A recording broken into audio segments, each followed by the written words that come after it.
Ladies and gentlemen, boys and girls, Mr. and Lady viewing at home, thank y'all for tuning into another edition of Sports Talk. This is Kinetic Aesthetic, and I am your hostess with the mostest. Y'all already know my name, it's Germ, and unfortunately I do have some not necessarily depressing news, but it's definitely not the best. It is just me this week. Cam is unfortunately out. It is nothing serious. I do want to just let y'all know it is just some food poisoning, but he is out. He is not feeling well this week. So whenever you guys are saying your prayers tonight, make sure you put one out there for my man Cam. Make sure you wish him better, and he'll be right back with me next week. Now, with that out of the way, I do want to also make sure I tell you, like, follow, subscribe, do whatever you have to on whatever platform that you're streaming or watching me on. Helps us out a lot. If it's on YouTube, hype up this video, boost it up in that algorithm. We're trying to make this thing go global. Now, this week we only have two real big topics that I wanted to touch on. We're going to be talking about LeBron James and his whole free agency thing. I promise it's not just to talk about which team he's going to go to this time. It's actually related to something silly, something interesting that the NBA commissioner came out and said regarding it that I think we need to take a closer look at and what it means. And you already know we're going to have to talk about that World Cup final. Spain, thankfully, was able to take out Argentina. The bad guys didn't win, and so we have to have a little bit of a discussion about that.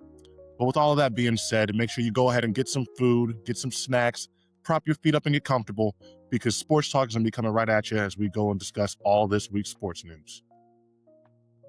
Okay, so first thing on the docket, we have the latest LeBron James news. Now, as we all know, LeBron is still trying to figure out where he's going to play. Rich Paul has already come out, his agent has already come out and said they're not going to be rushed. They're going to take their time. And that's honestly not a big deal to me. It really shouldn't be a big deal to anybody, but to the NBA commissioner, Adam Silver, he does want LeBron to hurry it up, but he has his own specific reasons. I'm going to read this quote to y'all. This is coming straight from him. And where LeBron plays will affect the schedule. So I would like him to make his announcement already so we can finish the schedule because, as you might imagine, the teams are calling us, the networks are calling us. Everybody wants to lock in the schedule. But it will influence how we set the schedule, how we set opening week, Christmas Day, etc. So I need him to make a decision. But the direct answer is, I have no inside information. That was him when he was talking to CNBC after they had asked him if he had any inside information and how he feels about LeBron James' free agency. That is no surprise to me. It's no surprise that they are, wanting him to make a decision so that they can sort of hurry up and do what they got to do. I will say, though, LeBron James should not dictate the schedule. He should not have that much of an impact on what y'all are going to be doing when it comes to that. And I say that not as somebody who does not respect LeBron's star power and his stature. I say that as somebody who's a fan of the NBA just as a league, and I think this is a terrible look. Whether you hate LeBron or love him, you understand as a fan of basketball that his time is finite. He is not infinitely going to be there. He is not guaranteed to always, even after he's retired, to want to appear on camera to talk about the league. That is not something that you have to just bank on. The reason I bring that up and I say that is because the NBA, especially right now when LeBron is this close to being out of the league, to being done, I feel like they need to be focusing on trying to build up this next crop of stars they have in here, trying to focus on them, trying to build up Wemby, trying to build up Ant-Man, trying to take advantage of the fact that you have, at this point, a tantalizing collection of young talent that is ready to take the league by storm and who's probably excited for LeBron to be out of the league so that they can get some more time to shine and attention on themselves. We shouldn't be at a point where LeBron is dictating the schedule, where y'all are waiting on him to make this decision when you have all of this young star power. Now, the NBA schedule doesn't usually come out until around mid-August. So we're not going to find out anything. That's when we'll get the preseason and the regular season schedule.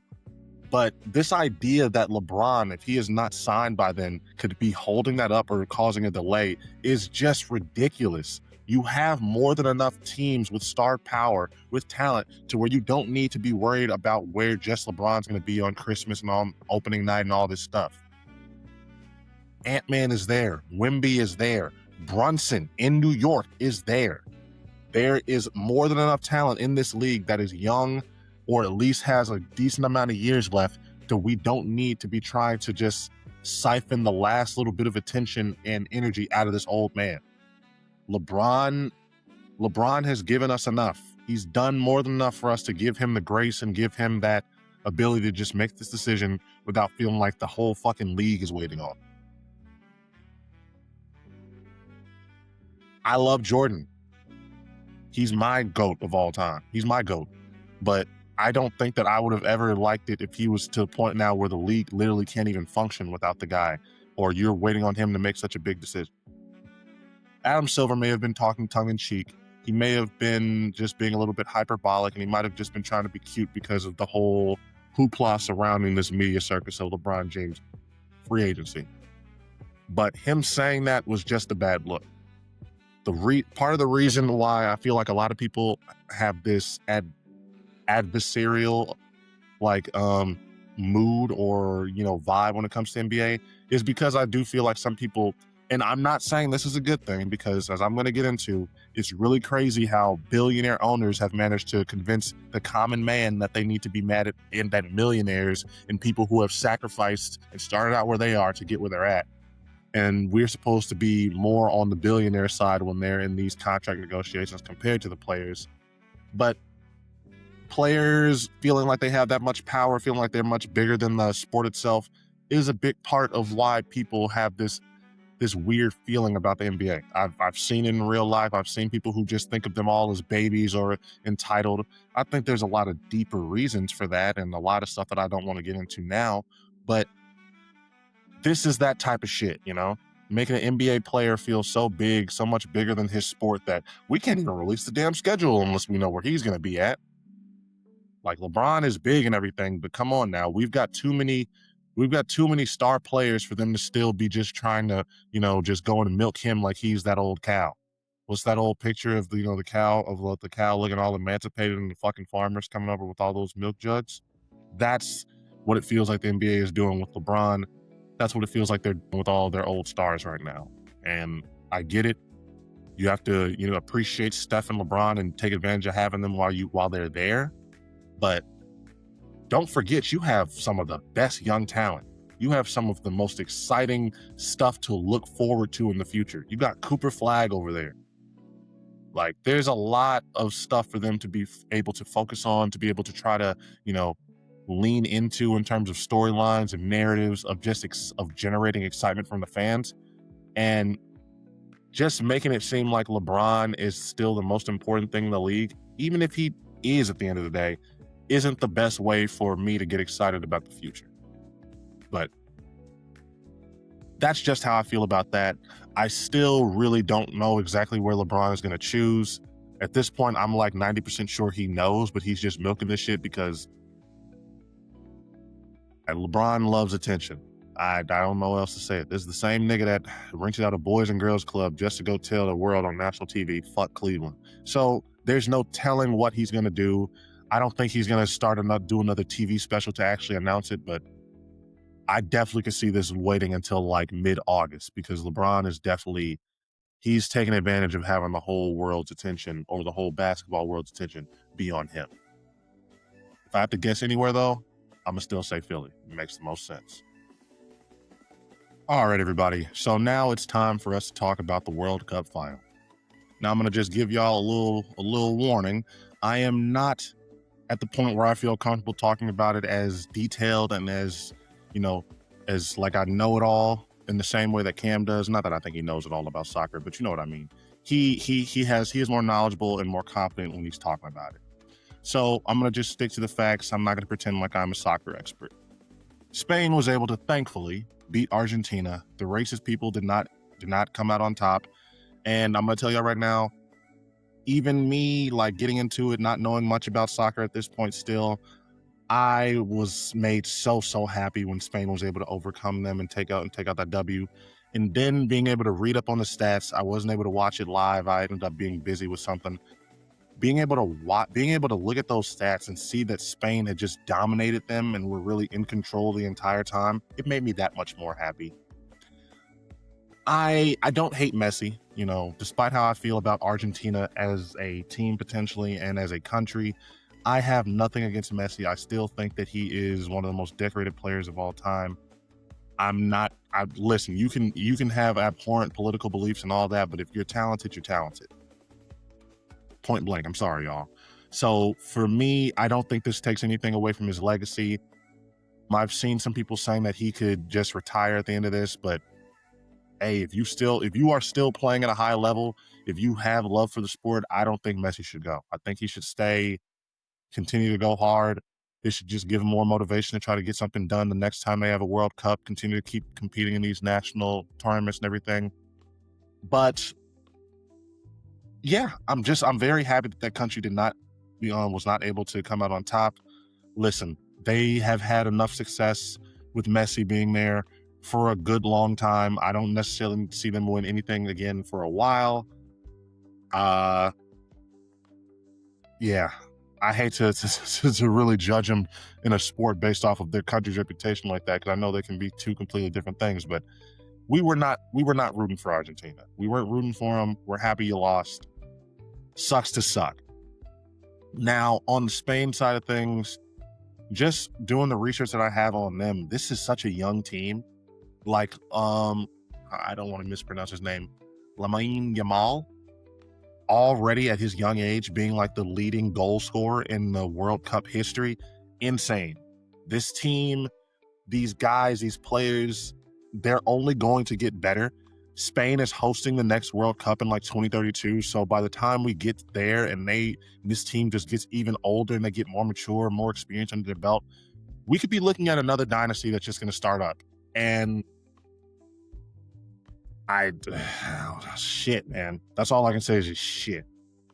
From what I've been just understanding, soccer, football is one of those sports where when some players are really good and they just are able to collect that talent, they can just take over. And it feels like it was one dynasty passing the torch to another one. So I'm gonna definitely be interested. I'm gonna be following Yamal's career a little bit more. You know, it feels like I sort of let Messi and Ronaldo's era pass me by. I remember even as I was young and growing up, seeing them becoming as big as they were, being the biggest athletes on the planet. Like LeBron might have been third, but at the end of the day, it's those football players, because we're seeing just from this World Cup, in America, we almost have this sense of being, we just see things through our own lens. And the way our country's history is told to us, the way we are presented, the way propaganda about our country is shown to us, yeah, I'm not going to pretend like it's not racist and everything, but we're still shown that we're still given the idea and fed the idea that this is the best country in the world, that this is, where everything that matters, is talked about and happens, everything like that. So this was humbling for me to just have that realization that, that's really not the case at all. The world is so much more bigger than that. There's so much more going on. What we call football is literally just like, they probably look at us and just like, why the fuck do they even try to get away with doing that? And it just really humbles you. So it's funny to look at it from that perspective. These guys are really, really just fucking huge. I hate to go by social media followers, but just the way people's Instagram followers have just skyrocketed overnight just from playing in this World Cup, just from being around. Yamal's little brother, I can't think of his name right now, but him just going viral for his reactions in the crowd. It's all just, it just makes me appreciate the whole planet a lot more, reminds me not only that this country is just so small in the grand scheme of things, but there's so much more of a world out there and that there's so much more going on. But all in all, I'm just happy that Spain was able to win this World Cup. Argentina didn't get it. I hope the next year that they continue to keep this expansion going, keep making sure that we have a lot of teams in there, keep giving opportunities to countries that don't normally have this chance. Because listen, we've already seen so many teams from what I was able to research and see. There were a lot of teams that if we had been even back in 1994 when it was just 32, I think, those countries wouldn't have even been there. So I'm I'm definitely leaving away from this World Cup much more intrigued, much more into football, and much more ready to really start to dive in and sort of, find a team to really latch on to, because it's some dope shit out there, man. If don't sleep on football, don't sleep on soccer, whatever you want to call it. It is one of those sports that if you really start to watch, just the passion exuded by the players, just the passion that you'll see from the fans and the crowds and everything and the way they get into it, it is hard not to really start to appreciate it. But lastly, and once again, shout out Spain, shout out them for stopping Argentina. Sorry, Messi, but y'all niggas can win this time. All right. I want to finish things off by, number one, giving a big shout out to not only my Chicago Cubs, but the Chicago White Sox. Chicago White Sox are still in first place in the AL Central. They're doing their thing this season. Love to see it after all those years of turmoil in the past couple. As for the Cubs, still 7 games back, but they are firmly in this, holding down a spot for the wild card. They are really looking like they should definitely make the playoffs at this point, but it's still way too early for me to be saying that with certainty. Y'all all know how easily collapses happen in baseball, so I'm hoping both teams are able to keep up what they're doing, keep winning. Sox stay in control of their division, Cubs take control of their division or control that wild card. But other than that, that's really all I had to talk about. It's been a bit of starting to get to that little lull period where, there's not much going on in the sports world. We haven't really even had NFL training camps happen yet. The NBA has just had all of their big, exciting off-season moves happen. And baseball it's not even August yet or September. So there's still time before everything starts to ramp back up. But that don't mean that we're going to stop doing sports talk, y'all. We still going to come through. So I do want to say, with everything else out of the way, I appreciate y'all so much for checking us out, for tuning into this week's sports talk. Make sure, once again, that y'all say a prayer for my man Cam. Make sure that he is able to heal and get up better and rested quicker rather than later. Other than that, make sure that y'all like, follow, subscribe on whatever platform that you are listening in on. Y'all already know that makes a big ass difference. Make sure that you are hyping up the video if it's on YouTube. Make sure you're just continuing to drink a lot of water. Tell your friends and family you love them. And just be the best version of yourself. It's been Kinetic Aesthetic, though. This has been, you already know, Sports Talk with your boy Germ.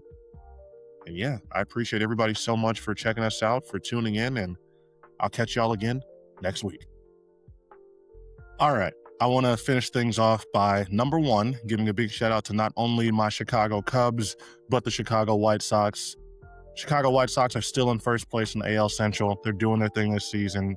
Love to see it after all those years of turmoil in the past couple. As for the Cubs, still 7 games back, but they are firmly in this, holding down a spot for the wild card.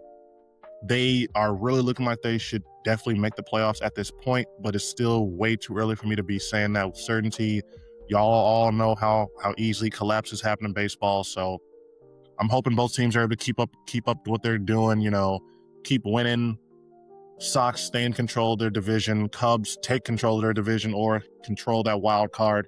But other than that, that's really all I had to talk about. It's been a bit of starting to get to that little lull period where, there's not much going on in the sports world. We haven't really even had NFL training camps happen yet. The NBA has just had all of their big, exciting off-season moves happen. And baseball it's not even August yet or September. So there's still time before everything starts to ramp back up. But that don't mean that we're going to stop doing sports talk, y'all. We still going to come through. So I do want to say, with everything else out of the way, I appreciate y'all so much for checking us out, for tuning into this week's sports talk. Make sure, once again, that y'all say a prayer for my man Cam. Make sure that he is able to heal and get up better and rested quicker rather than later. Other than that, make sure that y'all like, follow, subscribe on whatever platform that you are listening in on. Y'all already know that makes a big ass difference. Make sure that you are hyping up the video if it's on YouTube. Make sure you're just continuing to drink a lot of water. Tell your friends and family you love them. And just be the best version of yourself. It's been Kinetic Aesthetic, though. This has been, you already know, Sports Talk with your boy Germ. And yeah, I appreciate everybody so much for checking us out, for tuning in, and I'll catch y'all again next week.